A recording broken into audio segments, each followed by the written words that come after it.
Muling nanindigan si Pangulong Ferdinand Marcos Jr. na ipagtatanggol ng gobyerno ang teritoryo at soberanya ng Pilipinas at hindi hahayaang mapunta ito sa ibang bansa. Ipinahayag ito ng Pangulo matapos matanong sa isyu ng West Philippine Sea. Tinawag niya na illegal ang mga ginagawa ng China sa WPS. Despite the clarity provided by international law, provocative, unilateral, and illegal actions continue to infringe upon our sovereignty, our sovereign rights, our jurisdictions, sabi ng Pangulo sa kanyang talumpati. Inilarawan pa niya ang mga ginagawa ng China sa WPS na pattern of aggression, na hadlang umano sa pananaw ng Association of Southeast Asian Nations, ASEAN, na magkaroon mapayapang resolusyon sa mga pinag-aagawang teritoryo. Sinabi ng Pangulo na mayroon siyang sinumpaang tungkulin na ipagtatanggol ang Republika ng Pilipinas, partikular ang mga teritoryo ng bansa. Ang mga teritoryo aniya ng bansa ay kinilala ng Amerika, United Nations Convention on the Law of the Sea, UNCLOS, pati na ang baseline agreements na nakuha ng Pilipinas. Nangako naman si Pangulong Marcos na gagawin ang lahat upang mapanatiling mapayapa ang sitwasyon at titiyakin na hindi malagay sa alanganin ang integridad ng mga teritoryo ng Pilipinas, at kapag may mga banta ay ipagtatanggol ito ng gobyerno. Dating Pangulong Duterte na parang sampal kay Jinggoy. Si Bato, ipangako ko sa iyo, ilalabas niya yan totoo kung ano man yung putang ko. Magtiwala kayo kay Bato. Ito yung masasabi niyo sa takbo ng investigasyon ngayon sa Senado patungkol sa PIDEA leaks? Well, ito si Bato, ito yung dinala ko doon sa Maynila kasi ginawa kong PNP chief. Bato, bata pa rin ako noon, piskal ako, second lieutenant pa yan sa Philippine Constabulary. Ihado ko yan. Ako ang ninong sa kasal niyan. I have full faith. Kaya lang medyo madaldal. Minsan saan pupunta yung bunganga. Pero hayaan mo siya.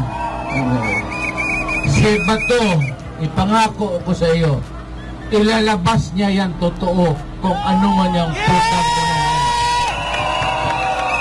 Magtiwala kayo kay Bato. PMAyer yan, mahusay na opisyal, at straightforward sa buhay niya. Sa pinakamahabang panahon, he worked for me.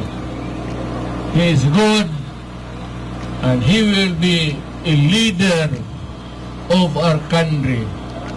We will learn to be a protector of the people's interest.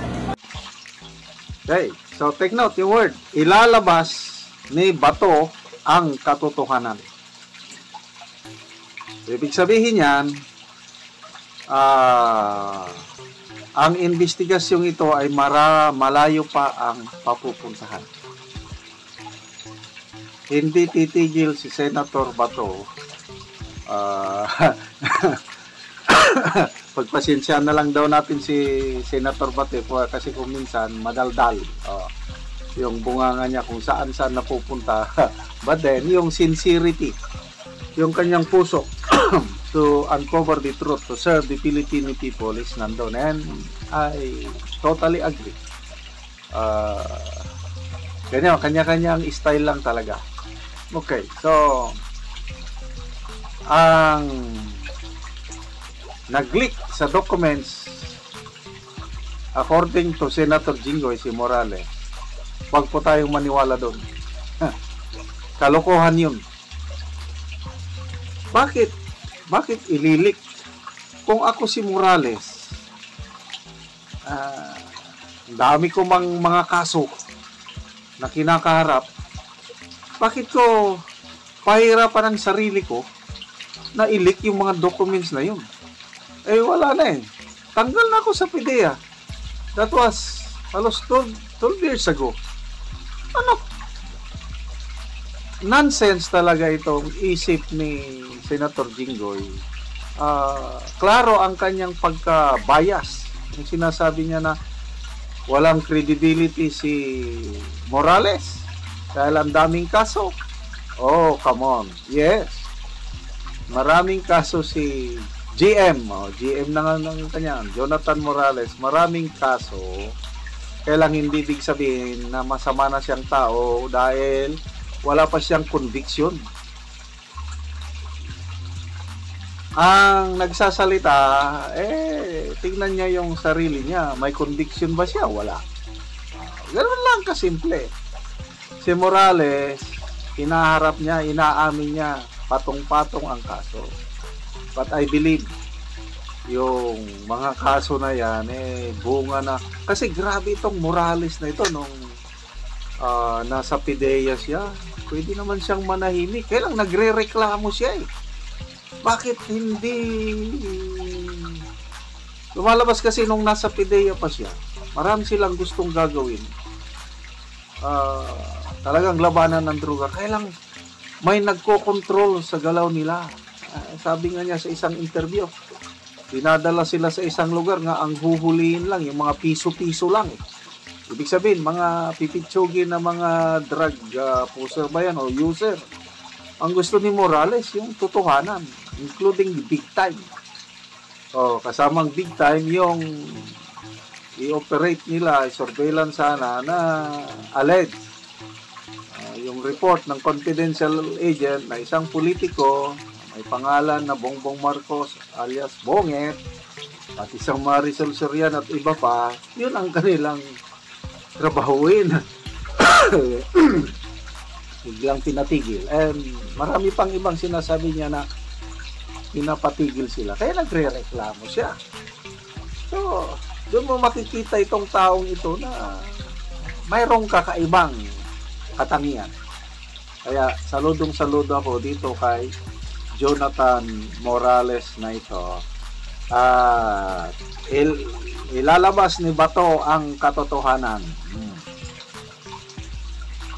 Sabi ni Senator Jinggoy sa kanyang media interview after yung hearing, as far as he is concerned, wala daw involvement si PBBM. Parang gawa-gawa lang daw yung dokumento na isinama ang pangalan ni Bongbong Marcos Jr. at Maricel, gawa-gawa.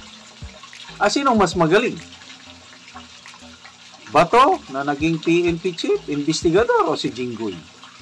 Nagsabi na si Bato na authentic yung dokumento, hindi AI.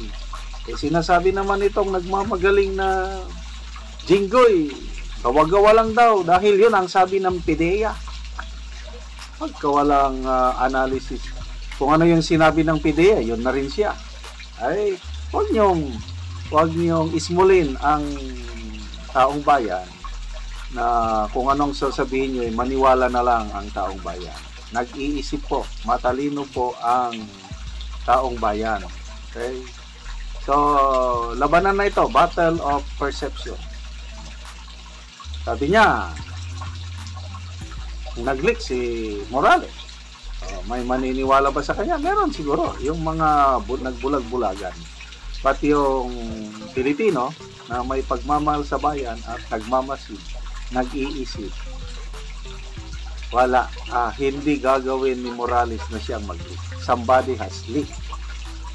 At yung mga hinahanap na dokumento, sinong may hawak? Nako, patay sila ngayon. Yan ang sinasabi ni PRRD na ilalabas ni Bato ang katotohanan. Abangan natin, May 13 pala ang next hearing. Pag biglang ilabas ngayon yung sinasabi ni Morales na 5 pictures, na sa mga picture na yon in-identify ng civilian informant, confidential informant na sino yan? Marisol Soriano. Sino ito? Bongbong Marcos Jr. Pag ilabas yun ngayon, sana mag-attend ulit si Jinggoy sa susunod na hearing at ipapakita sa kanya mismo yung picture. Kasi sabi niya, wala daw involvement si BBM sa issue na yan. Kung ipakita ngayon, picture, klaro ang muka. Sabi niya, walang involvement si Maricel at BBM at ipakita ngayon ng picture. Yon ang mga katotohanan na hihintayin pa natin. And I believe, lalabas yung picture na yan. Yung may hinala na ako kung sinong nakahawak ng mga yan. Kung sino yung nagpadala kay Maharlika yung dalawang dokumento, yung Authority to Operate and Pre-Operation Report. Kung sino yung may hawak nun, siya rin ang may hawak na mga litrato. Pati yung sworn statement sworn statement ng confidential informant, hawak na lahat yan. Kung sino, hindi ko sasabihin kasi aking kon lang ito, analysis ko lang. Basta lalabas at lalabas yung katotohanan at hindi hihinto si Senator Bato kasi karapatan ng taong bayan na malaman ang katotohanan na ang pinagkatiwalaan ng 31.6 million Pilipino na mag-lead sa bansang ito, akala nila may kakayahan. Ngayon, question mark na kung lalabas yung. So, itong dokumento na nag-leak na, nasabi ni Senator Bato is authentic, dokumento lang yan. Dapat masundan pa yan ng added evidence, yung picture. At yung confidential informant, sabi ni Marlica, buhay pa. Kung biglang haharap sa hearing, tapos sasabihin na nakita ko sila kasi ganito, i-detalye niya. Ano ngayon? Sana ito hihintayin ni Senator Jinggoy at tignan natin kung ano ang kanyang masasabi.